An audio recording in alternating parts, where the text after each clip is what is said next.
बिस्मिल्लाहिर्रहमानिर्रहीम। अस्सलाम वालेकुम। जीके क्लास में welcome dear teachers and students.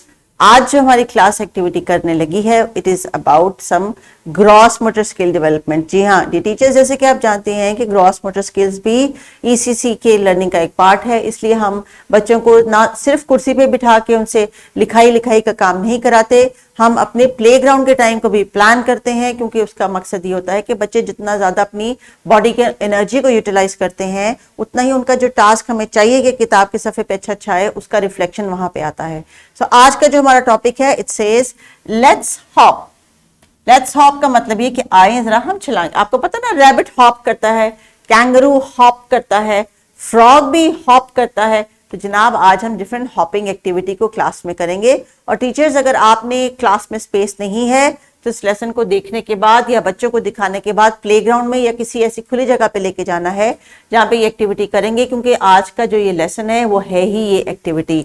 तो हमारी जो आज का स्किल है it is about listening and speaking for instructions, और उसके बाद इनकी फिजिकल डेवलपमेंट को हम बिल्ड कर रहे हैं so that they can show respect for other children's personal playing space and development of spatial intelligence। यानी उनको पता हो कि हमारे हाथों की चौड़ाई या हमारे टांग जब हम जोर से ऐसे उठाते हैं तो वो कहाँ तक जाती है और उससे किसको नुकसान पहुंच सकता है। उसके लिए सबसे इजी जो है वो ये है कि प्लेग्राउंड में इनको डिफरेंट फिजिकल एक्टिविटीज टीचर्स कराएं जिसमें ये एक दूसरे के साथ खेलें।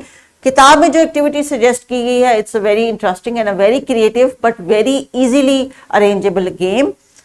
ये चार्ट पेपर्स के मॉन्स्टर फीट कटआउट है, अगर आपको किताब के सफे में नजर आ रहे हो। अगर आपके पास इस तरह का कोई कटआउट नहीं है, आप यू कांट अरेंज, तो there are so many alternates to it. इसका मेन पर्पस ये कि आप इनकी डायरेक्शन हर दफा बच्चों से कह सकते हैं कि वो चेंज करें। So they are going to hop and balance and hop and balance. ये एक्टिविटी आज उन्होंने करनी है। There are multiple ways to do it. आप चाहें तो चौक की मदद से भी ड्रॉ कर सकते हैं, but you have to be passionate enough कि बच्चों से ये एक्टिविटी करवानी है।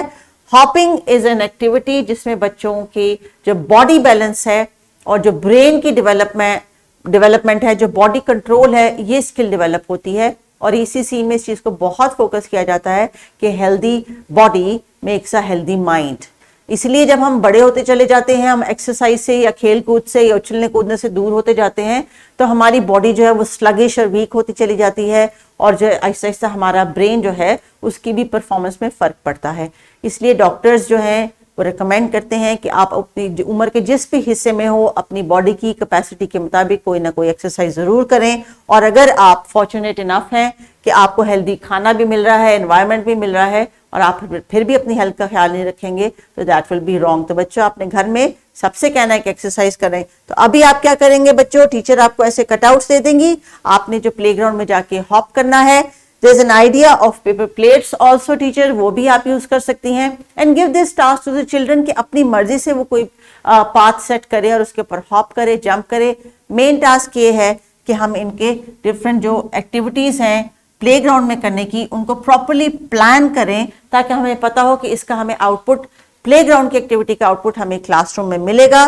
So please carry on with the activity. आज का टास्क ये है बच्चों के खेलते हुए, हॉप करते हुए आपने ये ख्याल रखना है कि आपके हाथों से या आपके किसी भी एक्टिविटी से आपके सामने वाला फ्रेंड जो है उसको चोट ना लगे। तो डिस्टेंस का आपने ख्याल रखना है टीचर्स। स्पेस की जो इंटेलिजेंस है, यानी कितना फासला मुझे रखना है दूसरे से, वो प्रैक्टिस से ही आता है। तो छोटे बच्चों को हम बार बार ऐसी अपॉर्चुनिटी देते हैं प्लेग्राउंड में कि वो डिफरेंट एक्टिविटीज करें और फिर खुद ही अंदाजा लगा लें और उनको इस चीज का अंडरस्टैंडिंग डेवलप हो जाए कि मुझे किसी और से कितना फासला रखना है कि मेरी वजह से उसको धक्का ना लग जाए। कुछ एक्टिविटीज नीचे वर्कशीट में आपको दी गई हैं बच्चों के लिए कलरिंग के लिए, बट दीज आर एक्टिविटीज जो कि जैसे कि रन, जंप, हॉप, स्किप, ये एक्टिविटीज हैं टीचर्स जो आपने बच्चों को इनकरेज करनी है कि घर जाके भी करें, खेलें। खाली खेलने का मतलब ये नहीं होता कि खिलौनों से खेलें, इस किस्म की फिजिकल एक्टिविटी भी इनकी लर्निंग का हिस्सा होती है। और आपको कॉन्शियसली ये एफर्ट करनी है कि बच्चों को दिन में कम से कम भी 1.5-2 घंटा उछल कूद करने का इस तरह का मिले कि इनकी एनर्जी भी चैनलाइज हो और इनकी ब्रेन डेवलपमेंट भी अच्छी हो। So please continue with the lesson. Take care. अल्लाह हाफिज।